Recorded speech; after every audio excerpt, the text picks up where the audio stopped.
You're listening to the Archaeology Podcast Network.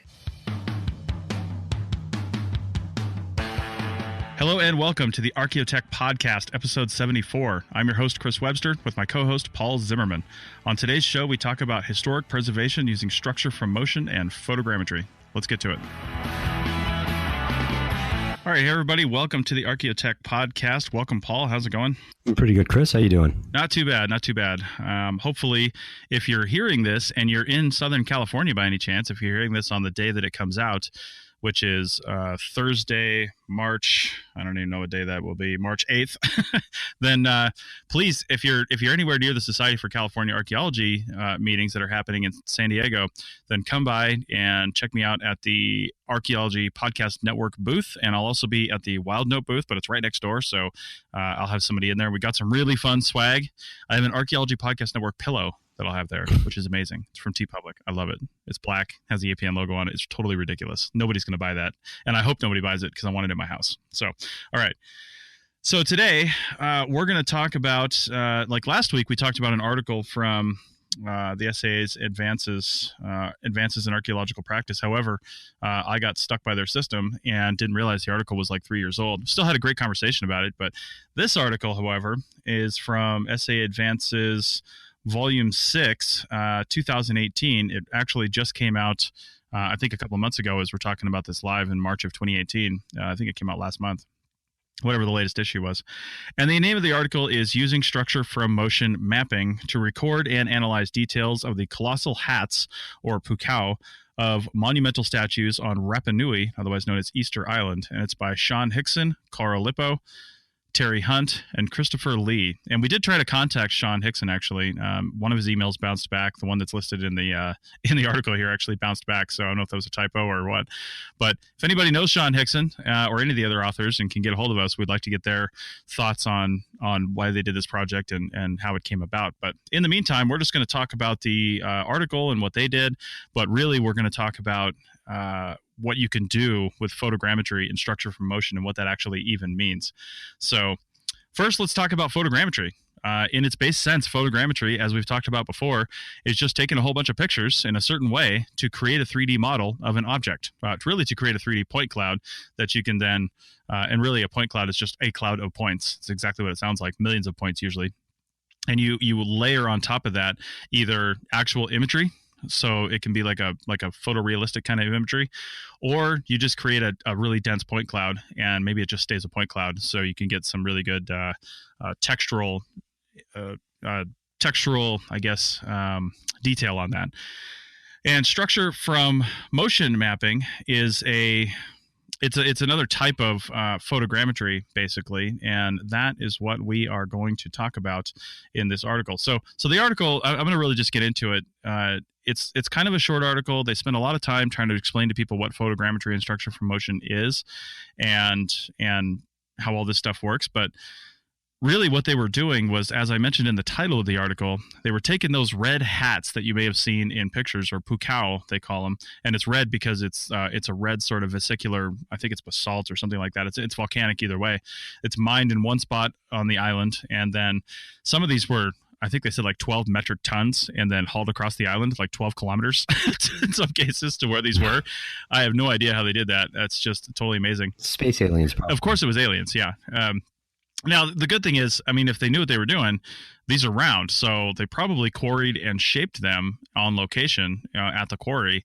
And then, I mean, not that it's easy to roll a 12-ton rock, but it's easier to roll it than it is to drag it, I would imagine. So if they had enough people and they had enough supplies, I mean, they have like ropes and things, because I think they can make that kind of stuff from the veg that was on the island, then they could probably figure it out. How they got it up on top of the statue is a mystery to me.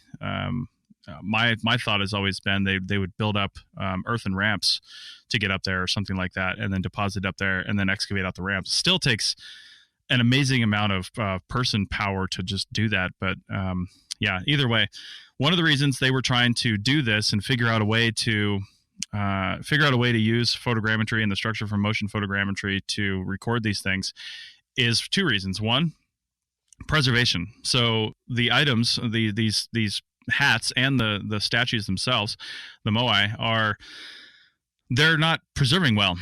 People have used portions of them. They've fallen over. They've cracked. They've broken.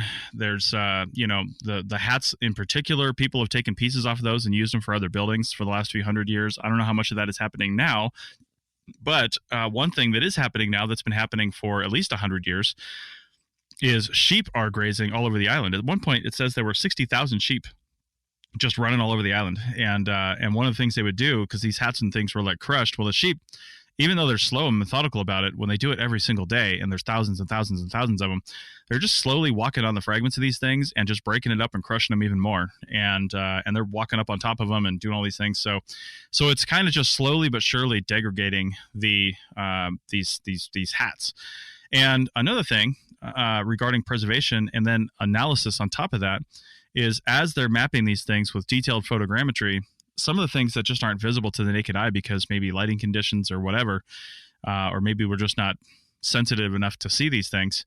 But once you create a point cloud and then you can dive right into that point cloud and really look at it, they're noticing, and they notice this on a few of them, but they're noticing it on all of them now. I think something like 98% of them have petroglyphs etched onto them.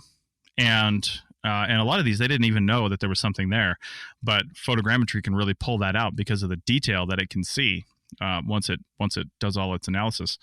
So those are some of the things that they really talk about. That's the big thing of the article here, is talking about preservation and talking about analysis. Those are the two big byproducts of doing photogrammetry. And also photogrammetry, he says minimally invasive in the article.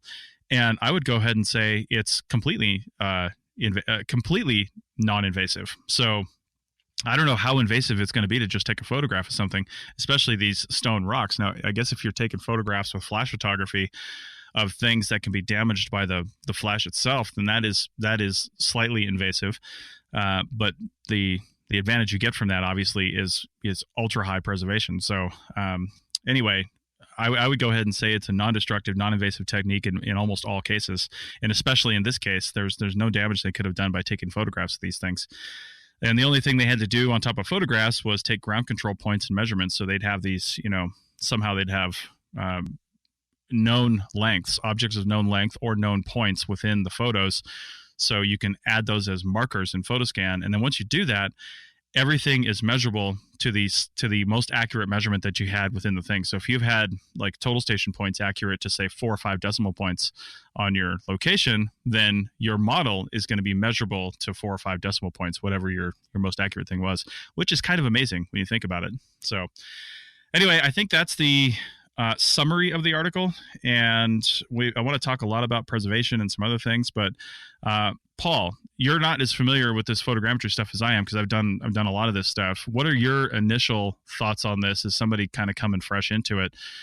What's your initial impressions of not only the article, but like this in general as a preservation technique? It's really pretty interesting to me. The first time I was exposed to photogrammetry, I mean, I'd read about it and such, but the first time I actually saw anybody doing anything was I used to work on the Great Temple site, which was Brown University's excavations in Petra, Jordan, and they were working on. I'm trying to remember her name, Eileen Vogt. She was working on a photogrammetric project of recording some of the standing architecture of that temple. At the time, this would have been the late 90s, early 2000s. The software was really pretty crude, and so it took, it managed to make a model, a 3D model that you could then look around, and it was in conjunction with a big project they'd gotten at Brown called The Cave, where I guess they had like a holodeck, basically.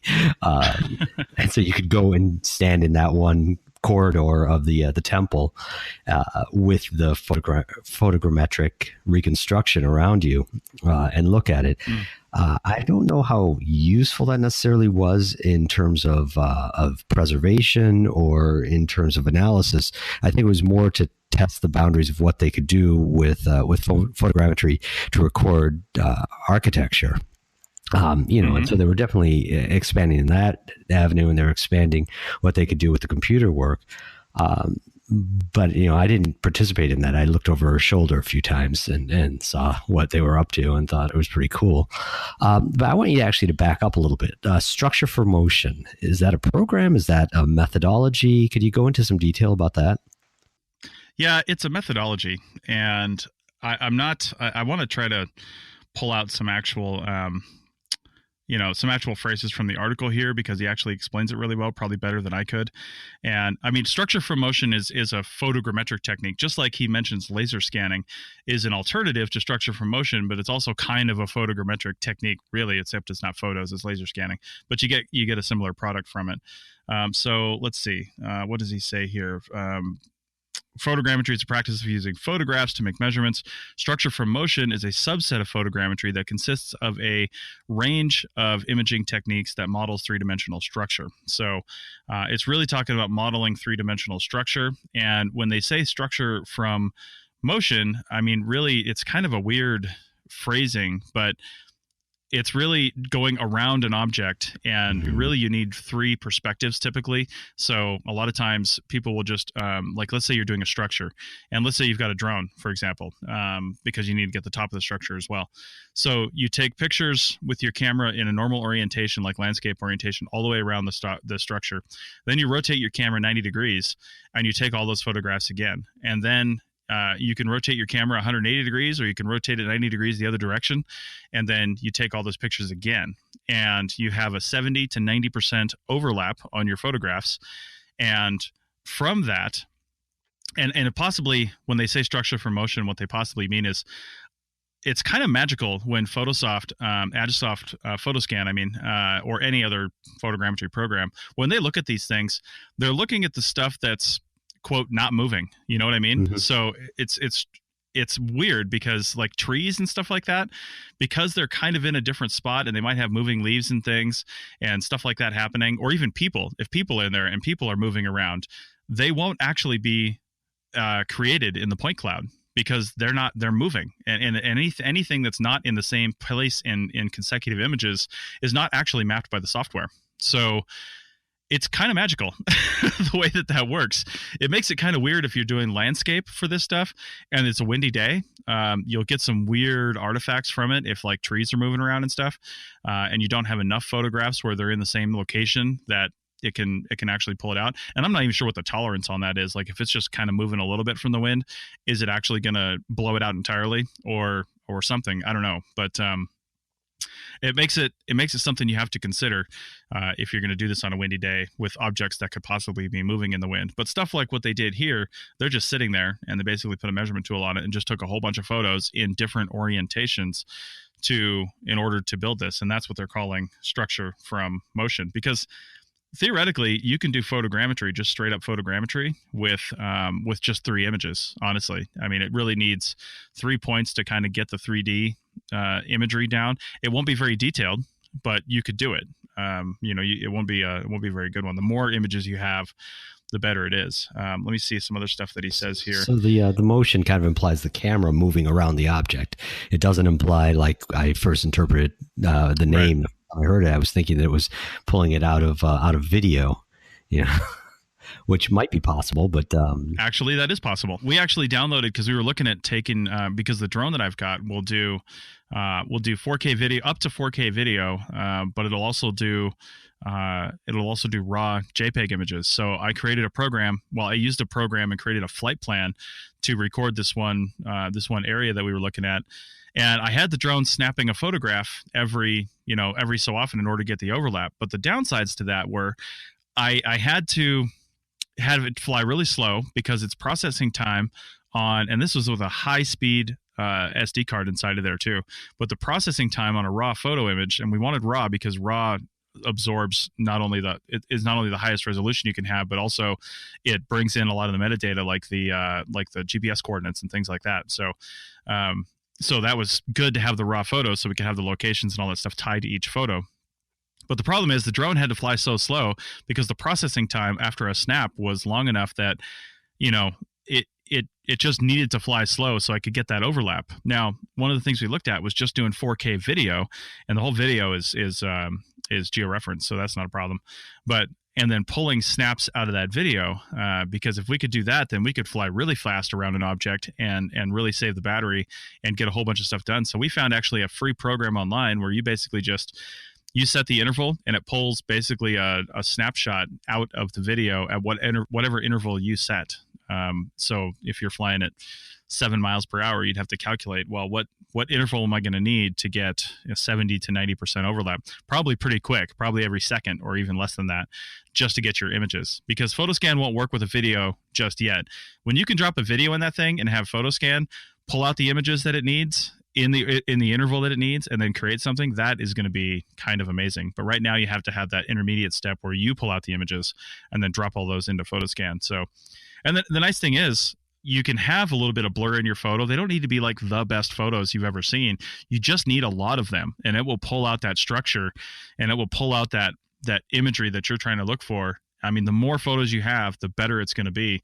And honestly, the more photos you have, the lower quality they can be, because it's aggregating all this stuff together and creating the best image that it can. So anyway, yeah, no, so I was going to say, I was going to ask, do you think that that's the way that photogrammetry is going to go, that you're going to be able to do video? And then another technical question here that you just brought up about the quality. How important is it to have decent, high resolution, in focus photographs? Is it is the software pretty resilient to photographers' blunders? Yeah, absolutely, and that's what I was mentioning. Is it's just, I mean, I think. Well, here's where I want to go, and I think that we're really close to this. I think we're to the point where we could take a backpack drone. I mean, the Mavic Pro is a backpack drone right now that shoots 4K video. You can literally just fold this thing up and practically throw it in your back pocket and just have it do its thing. So I think we're getting to the point where once we're near the end of, say, recording an archaeological site or something like that, if we want to have a 3D representation of that site boundary, I mean, ideally we'd have like some smart pin flags and georeference locations. But even just in the short term, you set a center point, you tell the drone, listen, fly a circle at 3 different elevations or something like that around this center point, taking video the whole way. And that'll take maybe 5 minutes. And then you come back down, you move on, you put the drone in your backpack, and you move on to the next site. And then from that video, you just drop it into a program, and it crunches everything. You've got presets done. You already know what's happening. And it just spits out 10 hours later a 3D model. Now, that is where your final question comes into play, is do they need to be high resolution images? If Photoscan has to work really hard to begin with, I mean, it's doing a lot of complex mathematical equations in order to make all this stuff work. So your average computer system is going to take, it could take days, depending on all the things that you need to do and how many images you have and how big a thing you have. I mean, it could take a really long time. They have ways to basically cloud computing, so where you can network computers that are across the internet, and it will basically send pieces of the job out and then get it all done simultaneously. But that's somewhat difficult to set up, and not really all that good right now. That is from what I've seen. If anybody's had better success with that, let me know. But anyway, what I'm saying that for is it does allow for, because it is so smart. If you have a ton of photos, the more you have, really the less quality they can be, because it's got more to work with. But if you only have a few photos, or if you only have a short amount of time to take really good photos, then make them the best photos that you can be. And honestly, I mean, in this day and age, even if you have 10,000 photos of something, they're probably all going to be really good photos, because everything we have, from the camera, phone in our pocket to the drone, takes amazing photographs. So there's really no reason to have bad photographs anymore. And if you've got a couple bad ones in there where you had your finger over the lens, or something happened, it's just going to reject that. It's just not even going to be a factor in the whole thing if you've got 100 other photos that don't have that. So yeah, it's very forgiving, and we'll do a really good job. So let's continue this conversation on the other side of the break and talk about some of the other things that we can do with this as we wrap up that segment. Back in a second. This network is supported by our listeners. You can become a supporting member by going to arcpodnet.com/members and signing up. As a supporting member, you have access to high-quality downloads of each show and a discount at our online store, and access to show hosts on a members-only Slack team. For professional members, we'll have training shows and other special content offered throughout the year. Once again, go to arcpodnet.com/members to support the network and get some great extras and swag in the process. That's arcpodnet.com/members. Hi, welcome back to the Archaeotech Podcast, episode 74. We're discussing photogrammetry and structure for motion. You mentioned some stuff right at the end of the last segment about the tech aspects, I guess we should say, of photogrammetry, the computer processing and so on. Is anything mentioned about that specifically in this article? I'm kind of curious, what kind of camera equipment they were using, what kind of computers they were using, how long these images took to process. Yeah, well, they kind of cover that. So, in most articles, you typically talk about methodology, but honestly, they spend more time talking about what photogrammetry is because people don't understand it than anything. But to their credit, they do mention that they did there was a field survey where they identified using GPS all the things that they needed to do, and then they took over approximately 10,000 photographs with 2 Nikon D7000 cameras, which are pretty amazing cameras. And each of those photographs was contained embedded GPS coordinates. So either they had a GPS module, or the D7000 might actually have GPS internally. I think it might actually. Yeah, I don't really know. And then they mentioned they used Agisoft Photoscan version, what does it say here? 1.0.4, 2014. So this article, they did the fieldwork for this quite some time ago. It sounds like 4 years ago, at least they just had an older version of this software. So either way, they don't mention anything about the computers they used or the processing time it took to do all this. I mean, 10,000 images and over like 90 objects, I'm guessing that took a considerable amount of time. And depending on what university they were at, maybe they had some high-end computing power to use, but probably not. I hope they didn't do all that on the desktop, because it would have literally taken forever. I mean, it was just, well, not literally, but it would have taken an incredibly long time. Not literally, no. So this is, if it's assuming that, just do a quick back of the envelope math. So that's a little over 100 shots per object, it looks like. Theoretically, yeah. Yeah.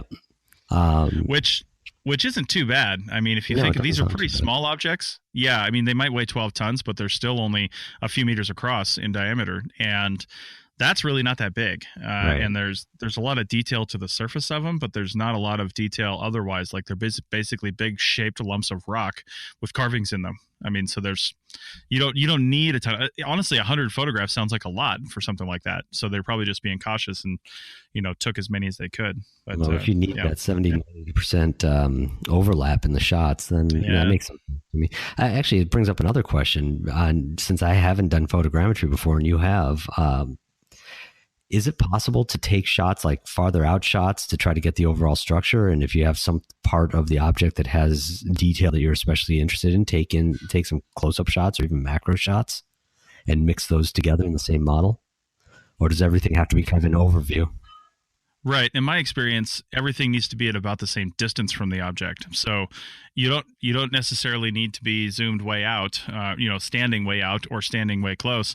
You should be at relatively the same distance for all your photographs for a particular model. Now, there are more complicated ways to do things, which are you can take, let's say you've got some really crazy architecture, like let's say some sort of church or something in Europe, and it's just got these pieces coming off all over it and outside.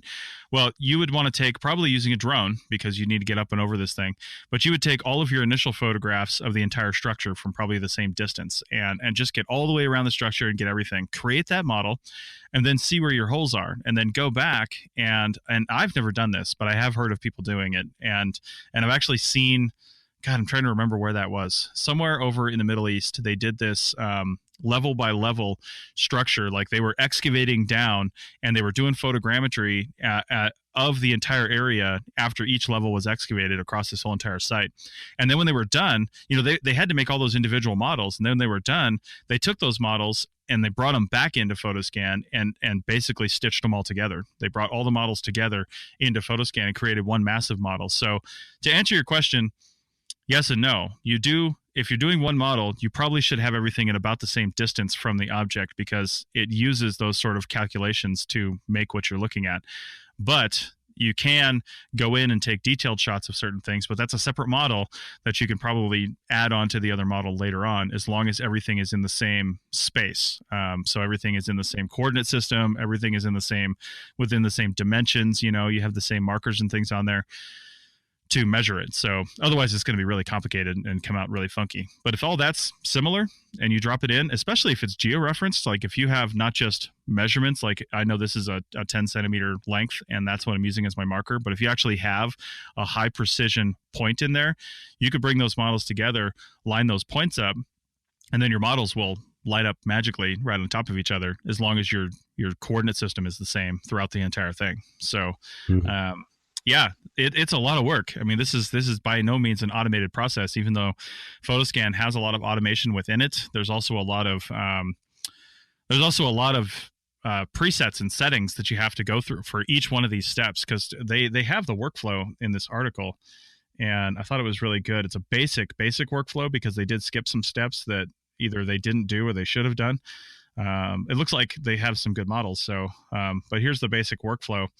And this is all Photoscan. So you gather the photos, then within Photoscan, you align the photos, you create the dense point cloud, you create a mesh texture, and then clip onto wanted mesh surfaces. And then in Mesh Lab, they added the colorized curvature filters, and then basically they colorized the model, and then they highlight and label the surface details using Mesh Lab. Now, when I've done Photoscan stuff, there was a lot of like intermediate steps in these Photoscan steps that they have here. You know, some stuff that you have to do, like they didn't mention identifying the markers, which we know they did because you have to have markers in your photo to be measurable. They didn't mention that step, and some other stuff related to these. But yeah, it's a lot of work. But the payoff, if you do it right, is immense. The only real issue is the learning curve. If you're learning how to do this, it's going to take days and days and days of processing, because if you make one small change and you're like, what's this going to do? It's like 20 hours of processing later, you find out. You're like, oh crap, that didn't work. So that's one of the only downsides. To the processing then, the preparation actually, and the photography side is that how close do the photographs have to be to each other in terms of color and lighting? Do they all have to be very similar, or is the software pretty resilient to wide changes in lighting in particular, but color as well? Again, that goes down to processing time. If it is all similar and you do a really good job, the processing time will be lower because it has to work less hard. It has to work less. I don't know how to say that. Anyway, it doesn't have to work as hard if everything is actually in optimal conditions. However, like I said, it doesn't really care these days about lighting and stuff like that. I mean, if you're got some shadows and you're going around or whatever, now if you got some heavy striking shadows on something, that is going to be a problem because it's going to photograph differently. But with that 90% overlap, if there's anything out of miss for one photograph, that one little part that's out of miss, that's out of step with the other photographs, won't be taken into account because it's not like the other photographs. That's why that overlap exists. So that's really the key. If you screw everything else up, but you've got 90% overlap on your photos, you're probably going to end up with a pretty decent model. So, I mean, that really is the driving force there, is the overlap, because all this software is doing, we talk about all these complicated things and it's got all this complicated math going on behind the scenes. But really what it's doing is saying, is this point in all the other pictures or in enough pictures for me to care? You know, is this point in enough pictures for me to care?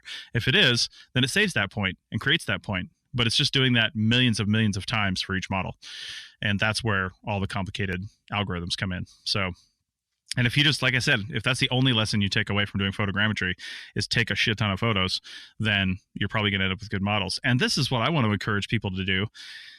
We're taking digital photos on our sites now. If you just use a program that can at least help you organize those photos or something like that, maybe you don't know how to create 3D models. Maybe you don't have the software. Maybe you don't have the time. But if you're on, say, a CRM project and you've got a structure, if you've got a really cool feature or something out there, and you know this site is either going to be destroyed or not preserved in any sort of quick fashion, it doesn't hurt to just take a whole bunch of photos. And like I said, as long as you have that overlap and you know a few different things, take a whole bunch of photos, flip your camera 90 degrees and take a whole bunch more, and then just write those down as a photo sequence and call it from JPG _0012 to 0099 is a photogrammetric sequence, and just store that. It doesn't cost you anything. It doesn't, really take up that much extra time. And then somebody sometime later on can come through and create a 3D model of this snapshot in time that you've created. Because, I look at some of the structures out here in Nevada, and we take photographs of that stuff, but at the next snowstorm or the next big wind could just knock it right the hell down. I mean, some of these old mining structures and things like that, it doesn't matter. They've been up for 100 years. At some point, they're wood and rusty nails. They're coming down at some point. So taking a snapshot right now in time is the best thing that you can possibly do, even if nobody can do anything with it. And I think having those 3D models later on is going to be just an amazing resource. Because one of the things you alluded to, Paul, was and I think they didn't really talk about it much in here, but I think it's one of the best applications of this is public archaeology. You know, I mean, it's great for us to be able to study these things. It's great for us to be able to preserve these things and then study them later on. But really, what's the whole point of this whole thing unless we can tell people about it, especially people that can't go there or can't see it or don't have access to it? We all know that making a more educated populace is actually really difficult when people don't want to leave their homes and they don't want to go anywhere. They just want to live in their hometown that they were born in. But we can bring the world to them through these techniques pretty easily. I mean, you know, you want to talk about Sketchfab now because it's a great way to see all this stuff for free. Yeah. So you said that these models that they made are up on Sketchfab now, right? Yeah. The link is in the article, and the article will be linked on the show notes.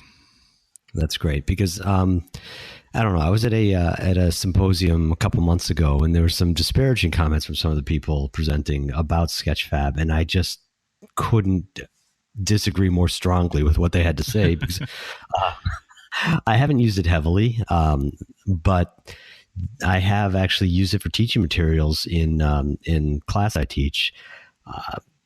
They're 3D models deliverable across your web browser, so you can look at the models of whatever object's been scanned and roll it around. And one of the projects that they had done is a collaboration with the British Museum, and so a number of the artifacts that are held at the museum are there up on Sketchfab, but they also went an extra step and they have these annotated. So, for example, the Jericho skulls, those mud plastered skulls with the cowrie inset eyes, those are up on Sketchfab, and I use those in teaching about the class, so I didn't have to waste everybody's time talking about every detail about these.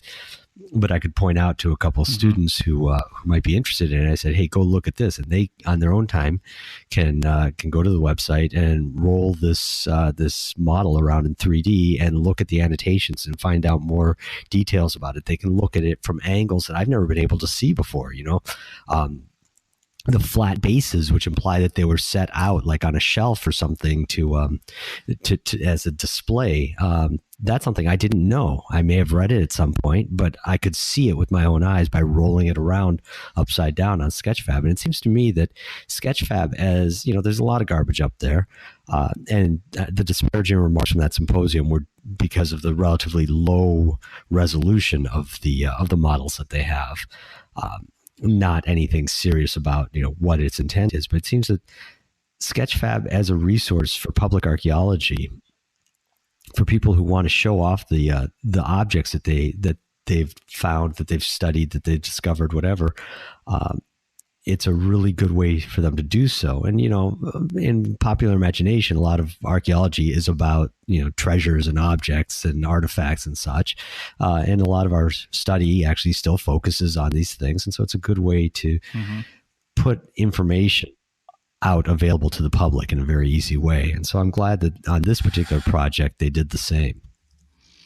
Yeah, exactly. And looking at some of their stuff on Sketchfab here, I'm actually kind of wondering about some of these, if the images were intentionally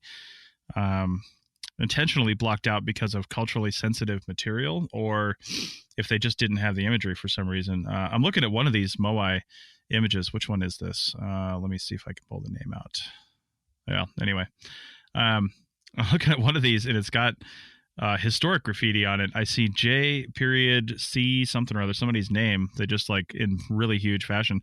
But then part of this, I think the part that was sitting on the ground is blocked out. But then part that wasn't sitting on the ground, that would have been the opposite of that, is also digitally blocked out. And I'm wondering, did they block that out because it's, like I said, culturally sensitive, or is it were they missing blocks of imagery for some reason? They just didn't show up. That doesn't make any sense because the rest of this is highly detailed.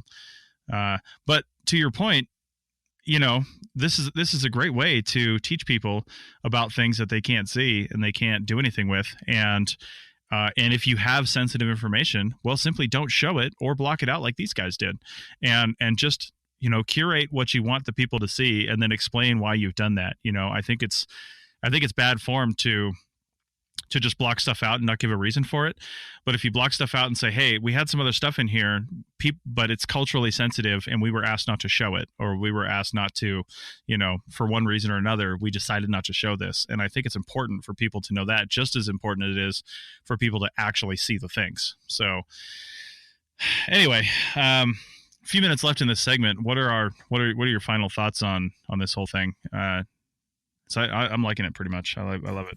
Yeah, this is another tech that I've always kind of lamented that I didn't know more about, and it seems like, well, depends how expensive the software is, but it seems like the tech is getting to the point that it's useful and common and accessible in ways that, this seems to be a refrain that go on all the time about how much easier everything is getting on the tech front for us to gather, interpret, and disseminate data. And this seems like yet another thing that archaeologists probably should have in their toolbox, and I feel a little ashamed that I don't know more about it already. Well, I mean, it's not unlikely though, because I'm looking at, it's an expensive tool. It's like other stuff like ground penetrating radar and things like that. I've got a friend who will probably have on this podcast soon because his book just came out, but people know about ground penetrating radar, but do they really know about ground penetrating radar? Probably not, because the equipment used to do it is really expensive, and not a lot of people can afford that. So typically they'll hire somebody like Dan Bigman, a friend of mine, and they will get them to do it for them because they just don't understand it and they don't have the equipment. Well, same thing with PhotoScan. Except I don't know of anybody you can hire to come out and do PhotoScan for you. Or if you take all the pictures, hire someone to do the processing for you. Hell, I'll do it. If you have a whole bunch of pictures, I'll charge you a really reasonable rate because I have PhotoScan, but I have it from a previous association and I did not pay this price. And I just looked it up online here. There's a limited time offer for a standalone license for $3,350. Now, I've heard, and I'm not really sure, but if you contact them, they have really, really solid educational discounts. So if you can get it on an educational discount, they're practically giving it away from what I understand on an educational discount. If you don't have that, then you're going to pay for it. But they're using all those other people to pay for it to get it in. And that's how I got it. I got it through somebody else and they had it on an educational discount. So they had extra license and they gave me one.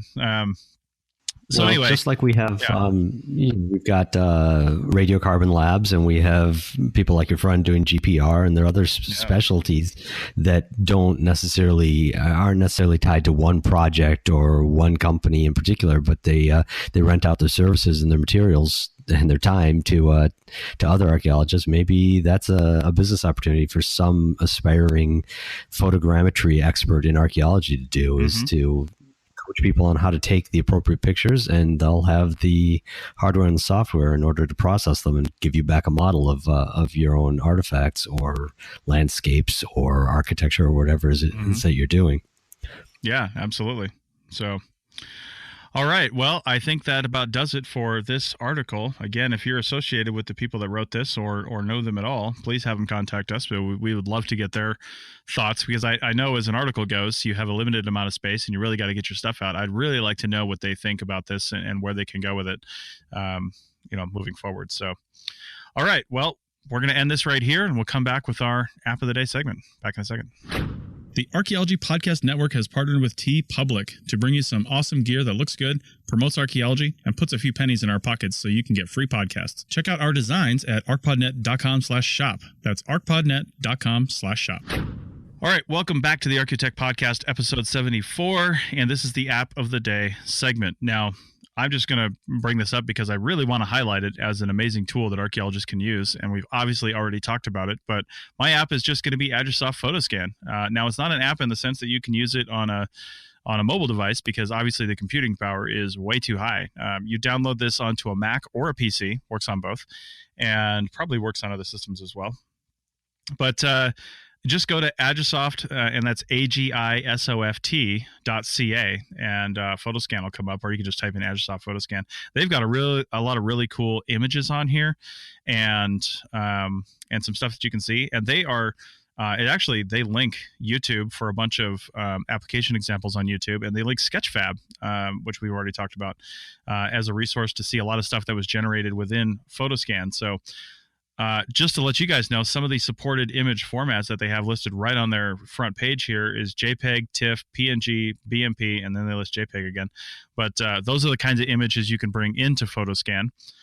And then output formats is a GeoTIFF, which is a really cool file. I've seen a lot of USGS maps coming out as a GeoTIFF PDF, basically. Not PDF, but a GeoTIFF, which means it's a georeferenced TIFF file, so it's a high quality, high resolution. They're massive, but you can drop a GeoTIFF right into a GIS program and have it show up where it needs to show up and be amazing. I mean, it's really cool that you can download those now. But you can generate your own GeoTIFFs of your site, and if you do that, and because it's a GeoTIFF, it means you've put in coordinates and it knows where it is in space. You can drop that right into your GIS and have it drop right into the exact spot it needs to be on top of all the other points you had. So my recommendation, pick yourself up a Mavic Pro drone, put that in your backpack, and then take a landscape shot of your site. And rather than having that shitty, blurry Google Earth or even some other crappy USGS map from the 70s as your background,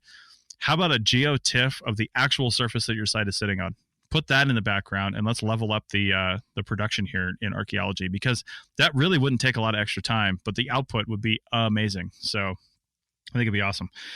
Google KML files. KML files are the basically the points and lines files that Google uses. So anytime you see in Google Earth or something like that, a line or a bunch of points or something like that, shapes, those are all KML files. Collada, which I'm not really sure what Collada is, VRML, Wavefront OBJ, that's an object file, POI, 3ds Max, Universal 3D, and PDF. So all the outputs there that you would ever need, and some that I've never even heard of. So, and it's really cool, some of the imagery they show on the front here. They show a dense point cloud that's been color corrected. They show a digital elevation model, which you can create pretty easily out of these things. And that's colored to show different elevations, of course. And then a georeferenced orthomosaic export, which is basically, an ortho shot is basically non-3Ding your shot, bringing it right back down, but making it georeferenced. And it's a really good, this is the kind of thing that I would put in a site report. I would have these orthomosaic exports for each site that I'd have. As part of the data that's just shipped on the CD with the site record. It's kind of hard to display that kind of stuff on a PDF of the report or a printout of the report.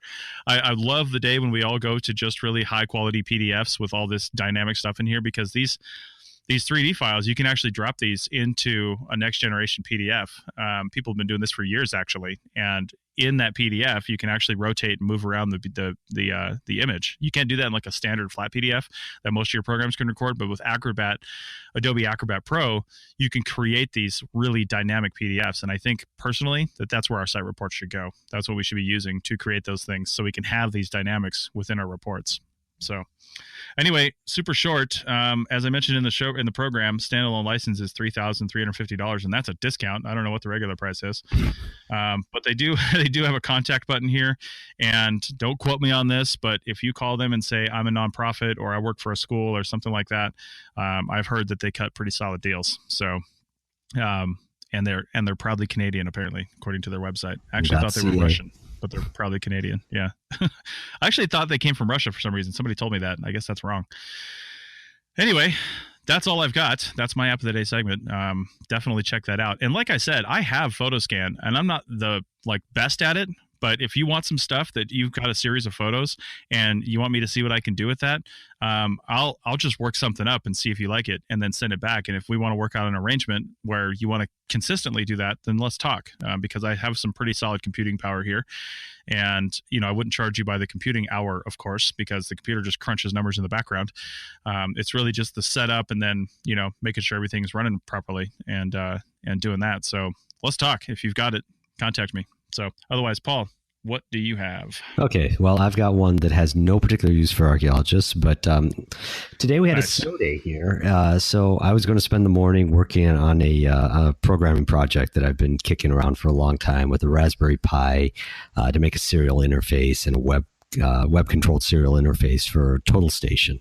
I've had this idea for well over a decade, and every now and then I pick it up and play with it a bit. So I was going to spend a couple hours this morning really kicking the tires on some of these things, and instead I picked up a guitar and started playing with an app on the guitar on my phone rather that I just thought I'd share because it's a lot of fun. It's called Tone Bridge. It's by Ultimate Guitar, which is a website full of guitar tabs. And now, mind you, I consider myself the world's worst guitarist. I've been playing since I was a kid, and I stopped progressing sometime shortly after I picked it up, but I still enjoy it.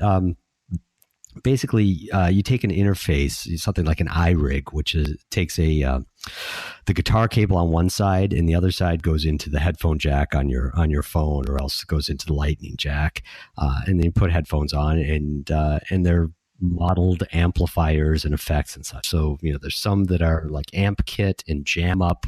And I actually own Jam Up and have used it before.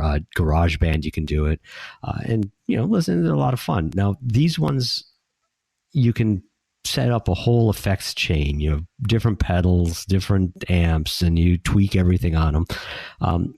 So every time I've used them in the past, as cool as they are, I end up spending all my time tweaking. Tone Bridge has taken a different tack.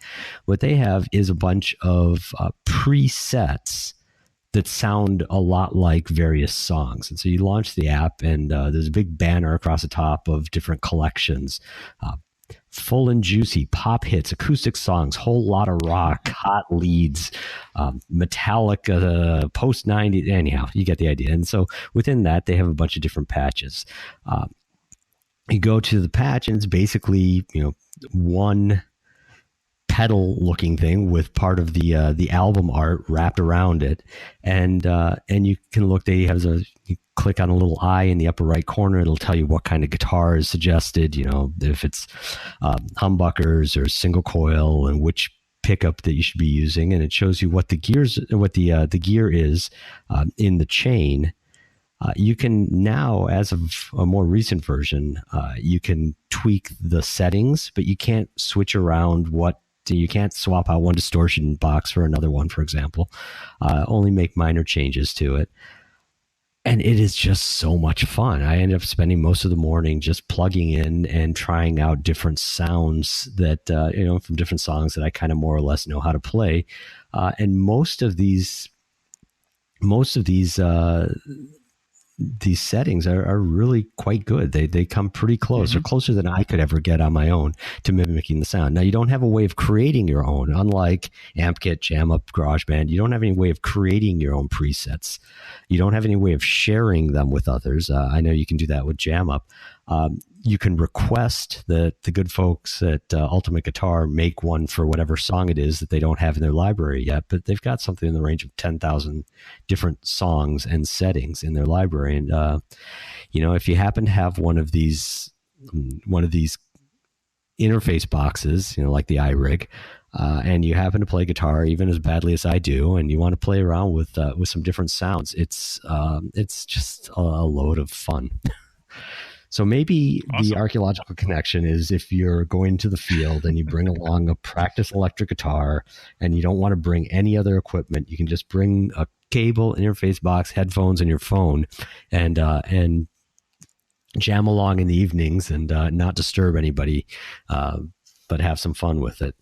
I didn't mention it's available on iOS, on Android, and on the Mac. I don't think it's available on Windows. They don't have any regular website for Ultimate Guitar doesn't have any regular website for this particular app. You can find out in the different stores. I don't have a Windows machine handy right now, so I couldn't find out if there's a Windows version available. Okay. Well, this is pretty cool. I mean, I have a guitar, but it's not an electric one, and I don't really know how to play it. I've just messed around with it. But a lot of archaeologists have a guitar because they just like playing. And I think I think more would probably bring an electric guitar if they had an interface and could play it, just through headphones and things like that. And this would really change things for them. So I don't know if people have obviously smartphones and tablets these days that this would be a great little add-on. And on top of all that, I love any device, whether it's specifically for archaeology or not, for CRM archaeologists. And I say that because, obviously this isn't archaeology related, but it kind of is, because when you're a CRM archaeologist, your entire world is consumed with just doing work and living on the road, right? And living in hotel rooms. And the more you can improve your quality of life living on the road, the better. And to me, the way to improve your quality of life is to bring things with you that can do more than one thing. Like for cooking, get an Instapot or something like that, because it can do like 100 different things. Get a tablet and then add all these apps to it and do all these different things.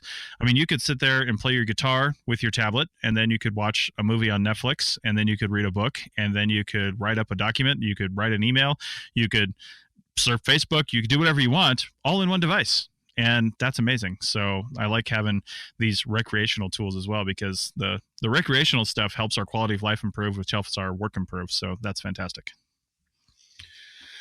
All right. Well, I think that's it for this week. Again, if you're in San Diego and you're listening to this in real time, come over and check out. And if you're not going to the conference, send me a message or something like that, and maybe we'll have some kind of meetup. I'll be there until Sunday morning when I head back to Reno. But definitely try to hook up. I'll have a bunch of stuff with me for the APN as well, so maybe we can hook you up with some stickers or something, and go from there. So anyway, Paul, thanks a lot for joining, and hopefully you don't get buried in too much snow this afternoon.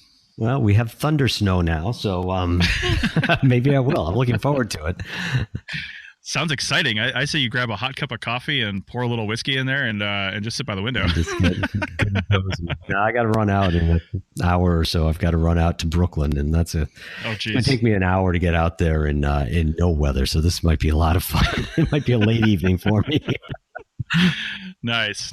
Well, this is Paul's final broadcast on the Archaeotech podcast, everyone. So before he got lost somewhere in the subway system of Snowden, New York City. There you go. All right. Well, thanks a lot. And again, come visit in San Diego if you can. Otherwise, we'll see you at some other conference, or we'll see you on the internet. Leave us a comment, and we'll see you later. Bye. Bye.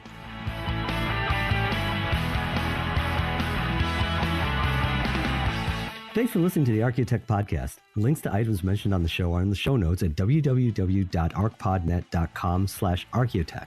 Contact us at chris@archaeologypodcastnetwork.com and paul@lugal.com. Support the show by becoming a member at arcpodnet.com/members. The music is a song called Off Road and is license free from Apple. Thanks for listening.